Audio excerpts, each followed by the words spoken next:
mais do que acompanhar o trabalho do juiz Moro, nós também estamos torcendo por ele.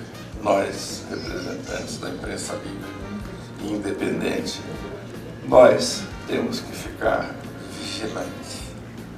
A gente não pode deixar que forças ocultas atrapalhem o serviço dele. Assim, no processo penal, nós temos resguardado o sigilo sobre algumas informações quando elas ainda estão em fase de investigação e quando há um risco de prejuízo à investigação caso a informação seja publicizada prematuramente. Mas, invariavelmente, todo caso em que foi proposta uma ação penal, em que já foi feita uma acusação pública, todos esses casos foram tratados com ampla publicidade. Pontualmente, pode ser que tenham ocorrido alguns vazamentos de informações ainda não publicizadas, mas via de regra o que se reclamou em relação a vazamentos eram informações, documentos e fatos que já estavam inseridos no processo eletrônico com ampla publicidade. Você não pode falar de vazamento quando o processo é público.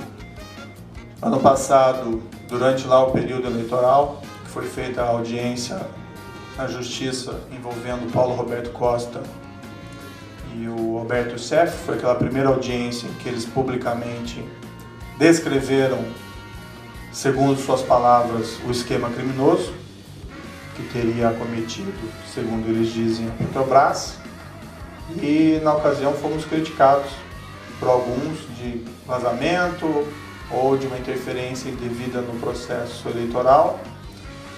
Aquele caso foi uma decisão difícil de fazer audiência naquele momento, mas na minha compreensão, as escolhas já tinham sido realizadas pela Constituição. A Constituição que diz que o processo tem que ser público. E aquela audiência ia se discorrer sobre assuntos de relevante interesse público. Eu não vou retardar o andamento normal do processo porque há um período eleitoral. E até pelo contrário, com todo o respeito às críticas que foram feitas na época, durante um período eleitoral, tanto mais se justifica o pleno acesso à informação, e eram informações relevantes mesmo para aquele período eleitoral. Então, a minha crítica que vai além de imprensa, embora, como eu disse, não sou nenhum especialista, não é contra o direito de resposta em si, porque isso até é assegurado constitucionalmente e, em princípio, isso amplia o debate.